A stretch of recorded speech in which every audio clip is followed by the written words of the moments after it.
இது நாள் வரைக்கும் உங்க இடத்த நீங்க அளக்கணும் அப்படின்னா ஒரு சர்வேயர் வச்சு தான் உங்க இடத்த அளந்து பார்க்க முடியும். ஆனா இனி அது கவலையே வேண்டாம். நீங்க கையில வச்சிருக்கிற செல்போன் வச்சுக்கிட்டு உங்க இடத்த நீங்களே அளந்து பார்த்துக்க முடியும். ஒரு கவர்மெண்ட் சர்வேயர் வரும்பொழுது ஒரு வரைபடம் எடுத்துட்டு வருவார். அதே வரைபடத்தை உங்க செல்போனுக்குள்ள வச்சுக்கிட்டு எப்படி அளக்கிறது அப்படிங்கிறத பத்தி தான் டீட்டெயிலா இந்த வீடியோல பார்க்கலாம் வாங்க. நான் இப்போ எந்த இடத்த அளக்க போறேனோ அந்த இடத்துக்கு நான் நேர்லயே வந்துட்டேன். நீங்க நேர்ல வந்து உங்க இடத்த அளந்து பார்த்துக்கலாம். இல்ல வீட்டில் இருந்துகிட்டே கூகுள் மேப் வழியாகவும் உங்க இடத்த அளந்து பார்த்துக்க முடியும். இந்த ரெண்டையுமே எப்படி அளக்கிறது அப்படிங்கிறத பத்தி நான் டீட்டெயிலா சொல்றேன் வாங்க. அதுக்கு உங்க மொபைல்ல பிளே ஸ்டோர்ல போயிட்டு மை ப்ராப்பர்ட்டி அப்படின்னு டைப் பண்ணிட்டு ஆப்பை இன்ஸ்டால் பண்ணிக்கோங்க. இன்ஸ்டால் பண்ணிட்டு ஓபன் பண்ண உடனே அதுல மொபைல் லேண்ட் சர்வே அப்படின்னு ஒரு பட்டன் இருக்கும், அதை செலக்ட் பண்ணிக்கோங்க. செலக்ட் பண்ண உடனே ஸ்டார்ட் சர்வே அப்படின்னு ஒரு பட்டன் இருக்கும், அதை செலக்ட் பண்ணிக்கோங்க. செலக்ட் பண்ண உடனே நீங்கள் எந்த இடத்துல நிற்கிறீங்களோ அந்த இடத்தோட district, taluka, village, survey number இது எல்லாமே ஃபில் ஆயிரும். இப்போ நான் ஸ்டார்ட் சர்வே அப்படின்னு கொடுத்த உடனே இந்த இடத்தோட வரைபடம் கூகுள் மேப் மேலே பொருத்தப்படும். பொருத்திய உடனே இப்போ நான் வந்து இந்த இடத்துக்கு ஏதோ 2 கல் கொடுக்கணும். அப்படி 2 கல் கொடுத்தாதான் மீதி இருக்கிற கல் எல்லாம் எங்கெங்கே வரும் அப்படிங்கிறது நமக்கு தெரியும். இப்போ நான் இந்த இடத்துக்கு வந்துட்டேன். எனக்கு கீழே இங்கே ஒரு கல் இருக்குது. நான் இந்த கல்லுகிட்ட நின்றுட்டு இந்த இடத்துல சி அப்படிங்கிற பாயிண்ட் வரும். அதனால் நான் இதில் வந்து சி அப்படின்னு செலக்ட் பண்ணிவிட்டு இதில் கன்ஃபார்ம் செலக்டட் லொக்கேஷன் அப்படிங்கிறத செலக்ட் பண்ணிட்டேன். இப்போ இந்த இடத்தோட 2வது கல் டி அப்படிங்கிற கல் இருக்குது. நான் இப்போ இந்த டி அப்படிங்கிற கல்லில் வந்து நின்றுட்டேன். லைவ் லொக்கேஷன்லையும் டி அப்படிங்கிற இடம் எக்ஸாக்டாக காட்டிருச்சு. அதனால் நான் இங்கே டி அப்படிங்கிறத செலக்ட் பண்ணிட்டேன். செலக்ட் பண்ணிவிட்டு கன்ஃபார்ம் செலக்டட் லொக்கேஷன் அப்படின்னு கொடுத்துட்டு நான் ரொட்டேட் அப்படின்னு கொடுத்துட்டேன்.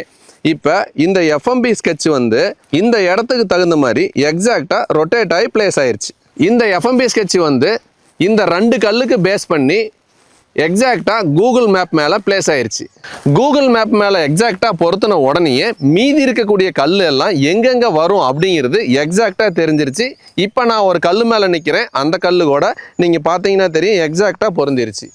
நான் இப்போ இந்த இடத்தோட எல்லை கல்கள்லாம் எங்கே வரும் அப்படின்னு நான் நிர்ணயிச்சிட்டேன். இதுக்கப்புறம் இந்த இடத்த நான் 2ஆக பிரித்து பார்க்கணும்னு நினைக்கிறேன். அதுக்கு நான் என்ன பண்ணுறேன் அப்படின்னா மேப்பில் 5B அப்படிங்கிறது தான் என்னுடைய இடம். இது வந்து 0.97 ஏக்கர், அதாவது 97 சென்ட் இருக்குது. இதை நான் 2ஆக பிரிக்கணும்னு நினைக்கிறேன். இதுக்காக நான் என்ன பண்ணுறேன் அப்படின்னா எதோட பிரிக்கணுமோ அந்த இடத்த ஸ்க்ரீனில் ஜூம் பண்ணி வச்சுட்டு அந்த லைன் மேலேயே ஒரு செகண்ட் அழுத்தி பிடிக்கிறேன். பிடிச்ச உடனே செலக்ட் ஆப்ஷன் வரும். அதில் போயிட்டு ஆட் சப்டிவிஷன் ஸ்டோன் அப்படிங்கிறத செலக்ட் பண்ணிவிட்டு ஓகே அப்படின்னு கொடுத்தீங்க அப்படின்னா அந்த இடத்துல ஒரு புதிய கல் உருவாயிரும். S1 அப்படின்னு ஒரு கல் உருவாயிரும். அதுக்கப்புறம் ரைட் சைடில் ஒரு ஏரோ மார்க் இருக்கும், அதை செலக்ட் பண்ணிக்கோங்க. அதில் லைன் அப்படின்னு ஒரு பட்டன் இருக்கும், அதை செலக்ட் பண்ணிவிட்டு எந்த 2 கல்லை ஜாயின் பண்ணுறீங்களோ அதை செலக்ட் பண்ணிக்கிங்க. இப்போ நான் 6 அப்படிங்கிற கல்லையும் புதுசாக உருவாக்குன S1 அப்படிங்கிற கல்லையும் நான் சேர்க்கணும். செலக்ட் பண்ணிவிட்டு ஆட் சப்டிவிஷன் லைன் அப்படிங்கிறத செலக்ட் பண்ணிவிட்டு ஆட் லைன் அப்படின்னு கொடுத்தேன் அப்படின்னா இந்த 2 கல்லையும் பேஸ் பண்ணி ஒரு லைன் உருவாயிரும்.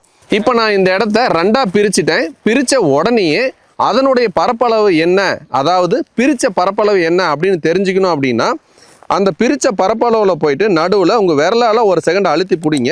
அழுத்தி பிடிச்ச உடனே செலக்ட் ஆப்ஷன் வரும். அதில் ஆட் நியூ சப்டிவிஷன் ஏரியா அப்படிங்கிறத செலக்ட் பண்ணிவிட்டு ஓகே அப்படின்னு கொடுத்தீங்கன்னா அந்த பிரித்த பரப்பளவு என்ன அப்படின்னு வந்துடும். சப்டிவிஷன் 1 0.46 ஏக்கர்னு வந்துடும். ஏற்கனவே இருந்தது வந்து 0.58 ஏக்கர்னு குறைஞ்சிருச்சு. இப்போ ஒரு வேளை இவருக்கு இன்னும் கொஞ்சம் சேர்த்தி கொடுக்கணும்னு நினச்சிங்க அப்படின்னா இந்த ஸ்டோனை நீங்கள் நகர்த்திக்கலாம். S1 அப்படிங்கிற ஸ்டோனை நீங்கள் மேலேயும் கீழே நகர்த்தினீங்க அப்படின்னா உடனே உங்களுக்கு வந்து அதனுடைய பரப்பளவும் மாறிடும், அதனுடைய டைமென்ஷனும் மாறிடும். இப்போ இந்த இடத்த எப்படி அளக்கிறது, எப்படி பிரித்து பார்க்கறது அப்படிங்கிறத பற்றி பார்த்தோம். அதுவே நீங்கள் வீட்டில் இருந்துகிட்டே அளக்கலாம் அப்படின்னு சொன்னேன் இல்லையா, அது எப்படி அப்படிங்கிறத பற்றியும் பார்ப்போம். அதுக்கு ஏதோ 2 கல் கொடுக்கணும்னு சொல்லியிருந்தேன் இல்லையா, அது இடத்துக்கு வந்து தான் கொடுக்கணும்னு இல்லை.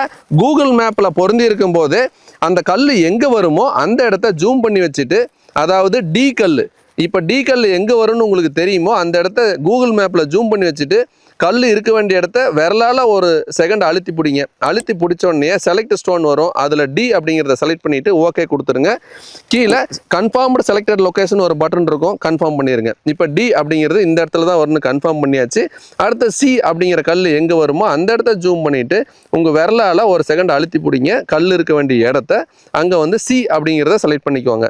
சிங்கிறத செலக்ட் பண்ணிவிட்டு ஓகே அப்படின்னு கொடுத்துட்டு கன்ஃபார்ம் செலக்டட் லொக்கேஷன் கொடுத்துட்டு ரொட்டேட் அப்படின்னு கொடுத்தீங்கன்னா இந்த 2 கல்லுக்கு பேஸ் பண்ணி இந்த எஃப்எம்பி எக்ஸாக்டாக கூகுள் மேப் மேலே பொருந்திடும். இப்போ இதை வச்சும் நீங்கள் மீதி இருக்கிற கல் எல்லாம் எங்கெங்கே வரும் அப்படிங்கிறத எக்ஸாக்டாக பார்த்துக்கலாம்.